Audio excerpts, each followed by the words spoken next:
Góðan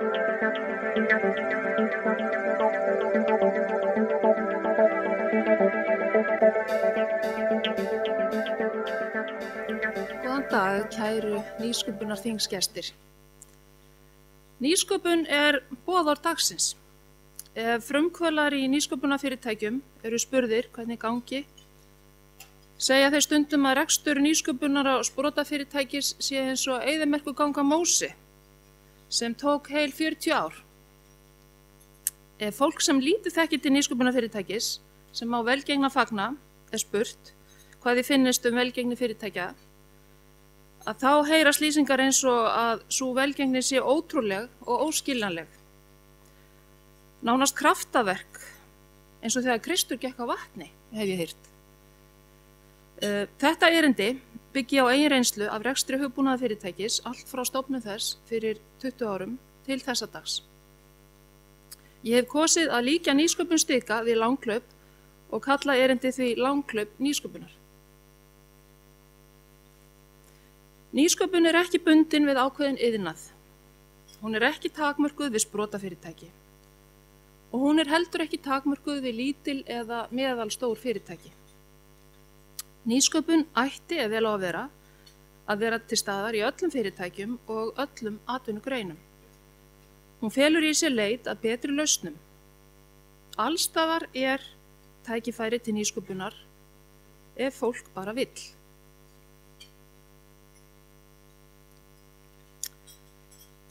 Þegar menn hyggja á nýsköpun mikilvægt að vita til hvers hún á að leiða. Og því þarf að marka stefnu og móta framtíðarsýn. Og ef að ræða fyrirtæki sem þegar hefur hafið rekstur og á sér jafnvel einhverja rekstrarsögu, að þá mikilvægt að byggja í fyrirtækinu upp stjórnskipulega heild. Það hefur reynst mjög vel að hugsa alla starfsemi stika í ferlum. Skrásetning ferla og verklagsreglna tryggir að starfsemin sé skilvirk og markviss. Ferli nýsköpunar eitt þeirra ferla sem fyrirtæki ættu að skrásetja til að stuðla að og styðja við nýsköpun. Það auðveldar skipulagningu og stuðning við nýsköpun jafnframt því að auðvelda skipulag, upplýsingastreymi og alla stjórnun. Aðgerðir verða markvissari og líklegra að fjármunum og mannauði sé vel varið.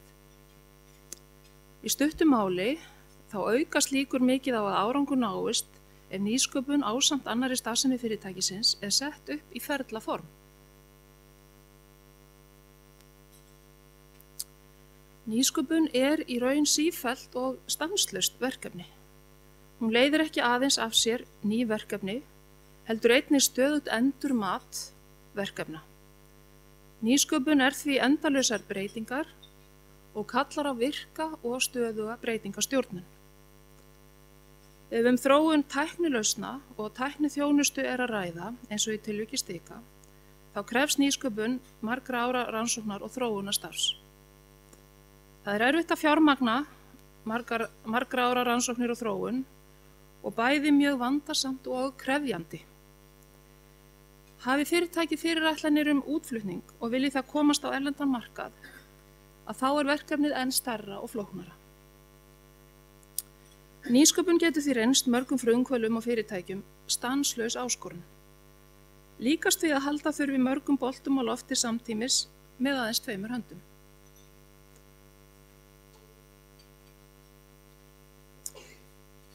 Hérna í upphafi líkti ég nýsköpun við langhlaup.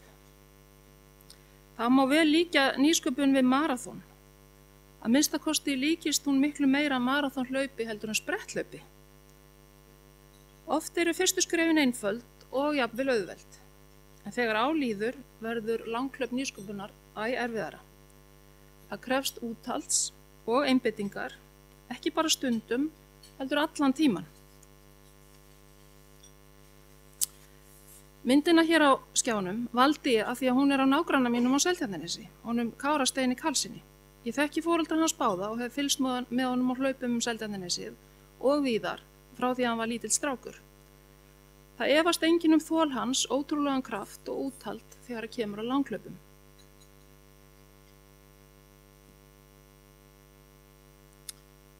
Þegar fyrirtæki eru stofnuð utan nýsköpunarhugmynd frumkvöðla, þá vantar oft æði margt til stuðnings því að góðar fyrirætlanir nái fram að ganga. Oft fæst góður stuðningur í byrjun, en síðan getur komið tímabil þar sem erfiðara reynist að fá mikilvægan og jafnvel bráðnauðsynlegan stuðning. Að mörgu leyti er stuðningsumhverfi nýsköpunar gott á Íslandi, sérstaklega á fyrstu stigum nýs fyrirtækis. Ég ætla að nefna hérna nokkra aðila sem stiki hefur notið stuðnings frá og þessi upptalning er alls ekki tæmandi. Við höfum byggt hér á landi upp Tækniþróunarsjóð Rannís sem er samkeppnissjóður og sem árlega ráðstafa 720 milljónum króna til nýsköpunar í hinum ýmsu atvinnugreinum. Þetta er í raun og veru allt og lítið og sjóðurinn þyrfti að vera nær 4 milljörðum króna til að geta styrkt bestu verkefnishugmyndir sem framkoma hverju sinni á þann hátt sem þyrfti. Hámarksstyrkur er að nafninu til 10 milljónir króna en í reynd 9 og hefur svo fjárhæð verið óbreytt í bráðum áratug.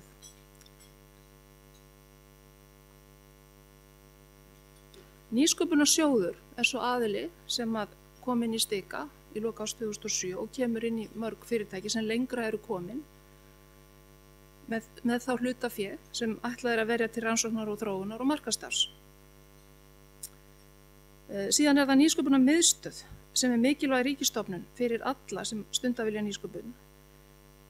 Opinber stofnun til stuðnings nýsköpun og margir byrja leit sína að aðstoða stuðningi þar. Hjá Nýsköpunarmiðstöð Íslands starfa margir sérfræðingar sem veitt geta upplýsingar og aðstoð eftir því sem mál þróast. Og ég nefni hérna líka Klak og viðskiptasmiðju HR sem bjóða afar gagnleg námskeið og fundi sem margir nýta sér, til dæmis við gerð viðskiptaáætlana. Íslandsstofa stendur fyrir afar gagnlegum verkefnum eins og UH og útstimi sem markviss leiðbeina fólki og æfa það í að hrinda í framkvæmd útflutningsáformum sínum.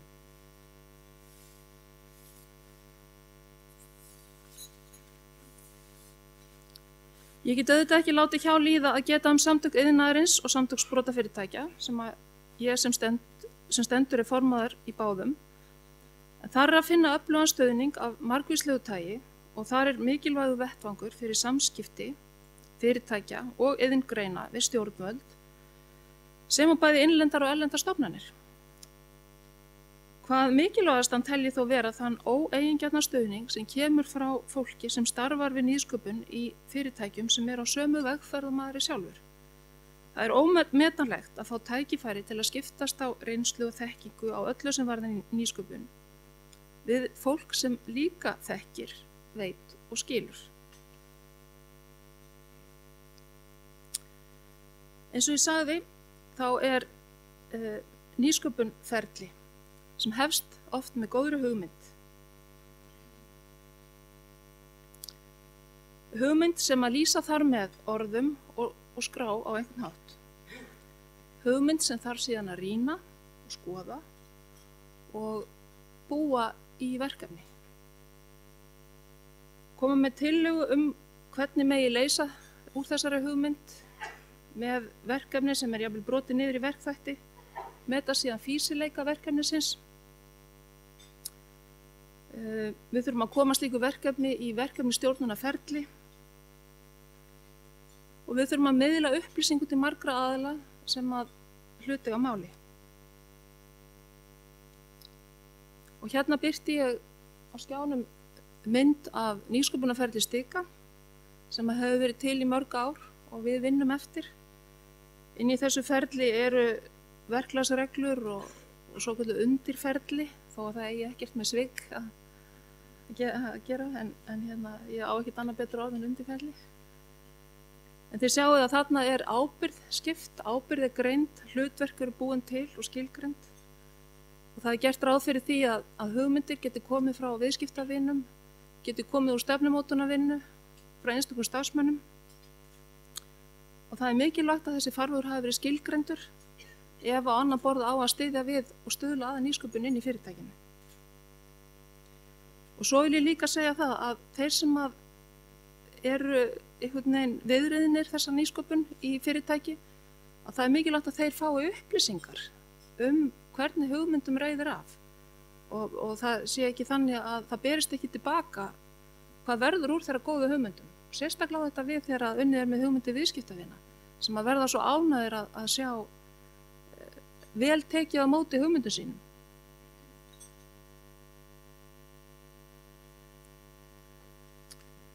Nú, innra stuðningsumhverfi í fyrirtækjunum sjálfum. Það mikilvægt að allir innviði fyrirtæki sem ætlar að stunda nýsköpun, að þeir styðji vel við þessa nýsköpun. Og þar þurfa starfsmenn að hafa ákveðið frelsi, vil ég segja, og sjálfstæði. Það þarf að fela starfsmönnum ábyrgð og það þarf að treysta þeim. Yfirleitt að ræða krefjandi og ögrandi verkefni sem að virka oftast nær mjög hvetjandi á starfsfólk. Og flestir myndi ég ætla að vilji vinna við nýsköpunarverkefni eða taka þátt í þeim, þar sem verður að fara ganga lengra, búa til eitthvað betra, nýrra og þar sem árangurinn svona skýrt dreginn upp. Og þá mikilvægt að einstaklingar starfi í einhverjum vinnuhópi, þeir séu ekki skildir eftir einir með verkefni, heldur sé einhver vinnuhópur sem að einstaklingarnir geta leitað inn í og er þá stuðningur af. Og það þarf auðvitað að vera stuðningur yfirmanna og í heild þarf að vera stuðningur allra skipulags heildarinnar. Við þurfum að vera með réttu kerfin, hvort sem það eru CRM-kerfi eða auðvitað þekki allir bókhaldskerfi, en það eru ýmis kerfi sem þið getur þurft að innleiða til þess að halda utan sölu áætlanir og árangur í sölu og svo framvegis. Og við þurfum að hafa nægar auðlindir og þetta þarf að skoðast þegar að ákvörðun er tekin að fara af stað með verkefni. Hvaða auðlindir höfum við? Og í sprotafyrirtækjum þá það nú gjarnan þannig að auðlindir eru takmarkaðar og fólk bætir endalaust á sig vinnu og störfum og vinnuálag getur orðið mikið. Þannig að það þarf auðvitað að skoða það líka. Hvaða vinnuálag eru við að leggja á fólk í nýsköpun? En það mikilvægt í allir nýsköpun að setja sér raunhæf markmið. Það líka mikilvægt að gleðjast yfir áfangasigrum. Að setja ekki takmarkið svo fjarlægt að það sé erfitt að ná því og taki jafnvel mörg ár. Maður verður að brjóta þetta niður í minni áfanga og gleðjast yfir hverjum sigri. Og svo allt í lagi að hrósa sjálfu sér og öðrum. Og margir eru duglegir við að hrósa öðrum en gleyma að hrósa sjálfu sér. En ég hvet alla í nýsköpun til þess að hrósa sjálfu sér þó að sé ekki nema svolítið. Og það þarf að vera hæfilega áhættu sækin ef maður ætlar að starfa í nýsköpun. Það dugir ekki að leika varnarleik allan tíman. Auðvitað þarf að vera raunsær. En einhver áhættu þarf maður að vera tilbúin að taka og fara út fyrir þann ramma sem manni kannski líður þá þegar þægilega í. Og það mikilvægt vel á að takast til að blanda saman siðviti, hugviti og verkviti. Og hérna vil ég leggja áherslu á siðvitið sem að hefur oft gleymst, ekki kannski í tæknilegri nýsköpun þó stundum en þó aðalega í þessari fjármála nýsköpun finnst mér. Og þegar ég fór að hugsa þetta erindi að þá upplifði ég svo sterkt að horfa tilbaka við 20 ára sögustika að nýsköpun í mínum huga hlaup án enda. Hlaup sem í raun og veru aldrei tekur enda og ég hef einhvern veginn ekki gert mér í hugalund að það hætti eða stoppi einhvern tímann. Heldur haldið alltaf áfram. Og ég hef vissulega náð marki, náð áfengum og komið í mark finnst mér, en ég alltaf að færa markalínuna fjær. Þannig að ég kem einhvern veginn í markjú, en ég alltaf þá búin að setja mér eitthvað annað takmark og ég færi þannig þessa markalínu fjær og fjær. Og það held ég að eigi við og sé svolítið tákgrænt fyrir nýsköpun. Og hérna tvær markmyndir af honum vinnu mínum sem að þó kemur reglulega í mark og byrja svo bara nýtt hlaup. Ef einhverjar spurningar eru, þá ég tilbúin til að svara. Annars þakka ég bara fyrir.